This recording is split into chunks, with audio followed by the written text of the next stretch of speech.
Асфальтовая лента шоссе извивалась среди непролазной, дышащей зноем зелени национального парка Кхао-Яй. Это место в Таиланде всегда притягивало туристов своей первозданной красотой. Но местные жители знали, вторгаясь на эти земли, человек лишь берет их в краткосрочную аренду у дикой природы. Солнце, пробивавшееся сквозь плотные, многоярусные кроны вековых деревьев, ложилось на дорогу причудливыми яркими пятнами. Воздух был пропитан запахами влажной земли, коры и диких цветов. Для Сучарта, местного предпринимателя, это должен был быть самый обычный, ничем не примечательный выходной день. Он возвращался домой из соседней провинции, ведя свой аккуратный серебристый седан. В салоне тихо работала магнитола, кондиционер спасал от удушливой субтропической жары, а сам мужчина наслаждался редкими минутами покоя и неспешным движением. Дорога была пустой, и ничто не предвещало беды. Вокруг царило полное умиротворение, пока за очередным крутым слепым поворотом джунгли буквально не ожили, заставив Сучарта мгновенно позабыть о покое. Из густых переплетенных лианами зарослей прямо на обочину, а затем и на проезжую часть, величественно и неторопливо ступил гигант. Огромный дикий слон, чья серая, покрытая глубокими складками кожа, казалась древней и прочной, как сама земля, полностью преградил путь. Его мощные желтоватые бивни тускло поблескивали в лучах солнца, а длинный хобот беспокойно двигался из стороны в сторону, шумно ловя запахи асфальта, бензина и человеческого присутствия. Это был взрослый самец, весивший не менее 5 тонн, и вся его фигура излучала абсолютную, непреклонную уверенность в собственном праве находиться здесь. Сучарт резко до упора нажал на педаль тормоза, шины жалобно свистнули, и машина замерла всего в нескольких десятках метров от животного.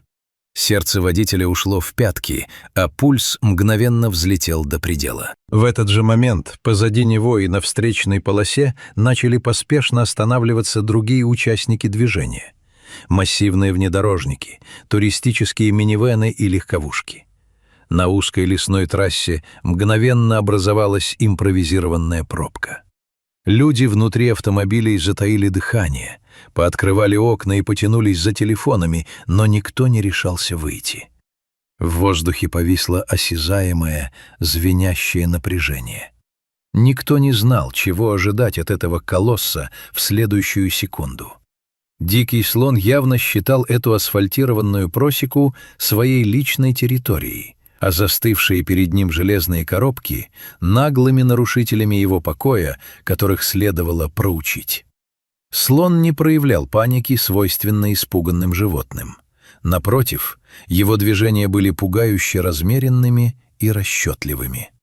Первым под раздачу попал старый серый представительский седан, стоявший чуть поодаль, на встречной полосе.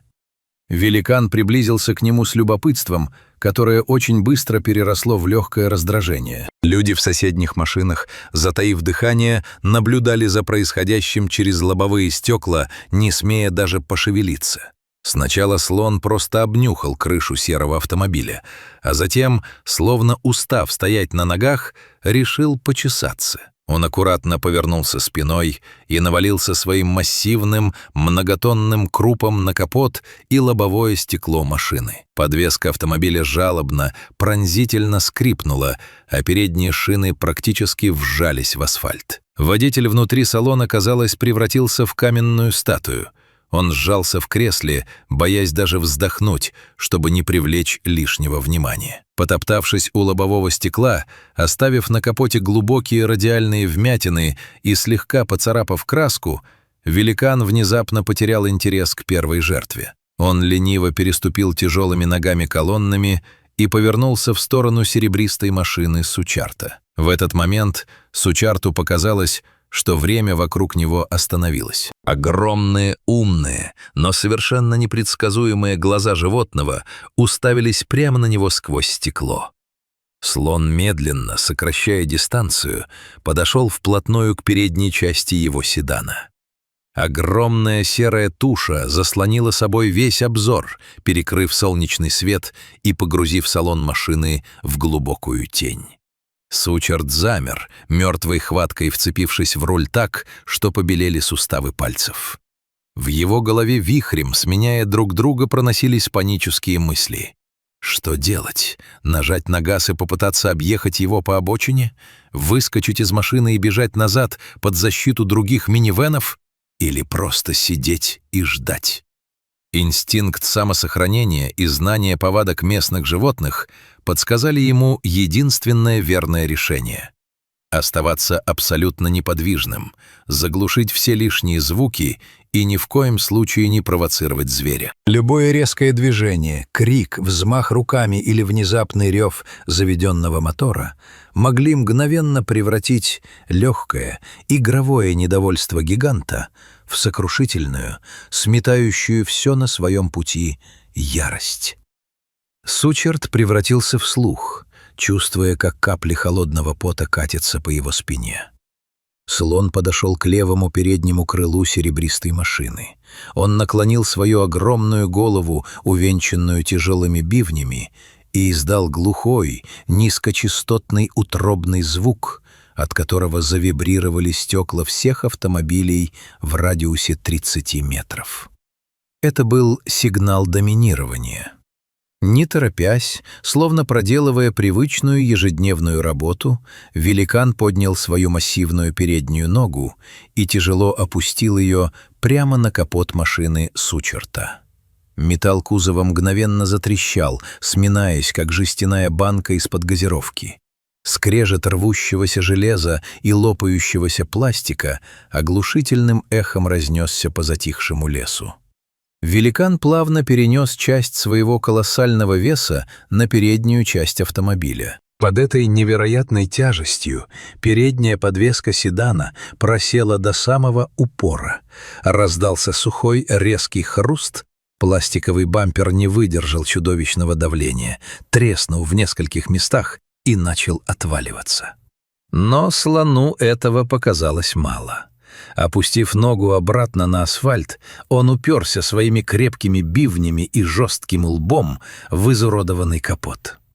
Слегка приподнимая и раскачивая машину из стороны в сторону, он словно проверял эту железную конструкцию на прочность, оценивая, насколько серьезного соперника она из себя представляет. Сучард внутри салона физически ощущал, как его автомобиль буквально вдавливается в землю под действием этой первобытной силы. Машину качало, как лодку в шторм.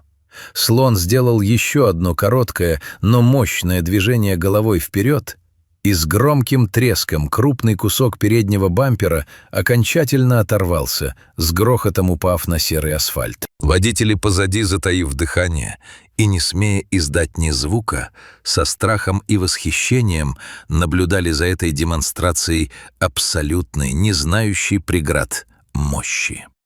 Удовлетворив свое любопытство, полностью разрушив переднюю часть серебряного седана и, видимо, посчитав, что наглый чужак окончательно проучен и больше не представляет угрозы, слон потерял к нему интерес.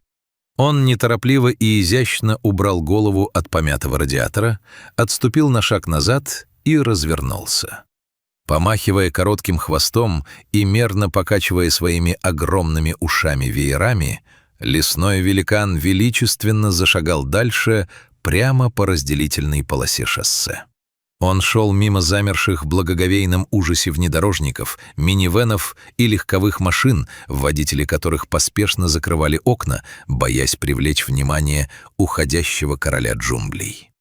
На асфальте позади него остался сиротливо лежать оторванный, раздавленный кусок пластикового бампера. Проходя мимо него, слон на секунду остановился, ловко подцепил обломок кончиком хобота, словно легкую детскую игрушку, подбросил его в воздух, а затем, даже не обернувшись, продолжил свой путь.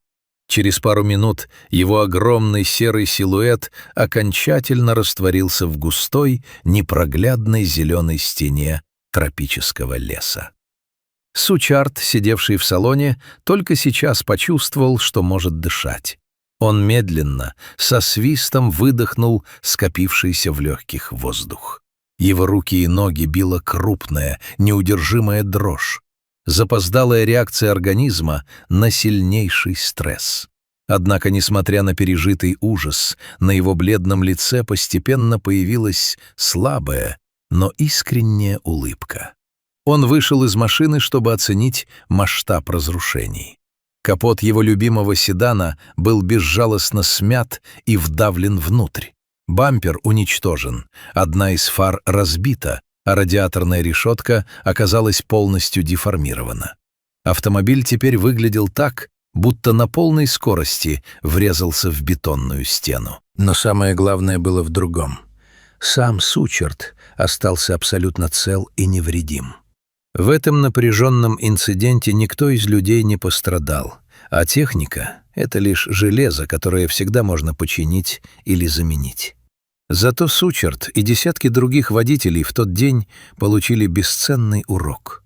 Дикие джунгли Кхао-Яй в очередной раз наглядно, жестко и бескомпромиссно напомнили человеку о том, кто на самом деле является истинным, полноправным хозяином этой земли, перед силой которого цивилизация со всеми ее технологиями остается совершенно бессильной.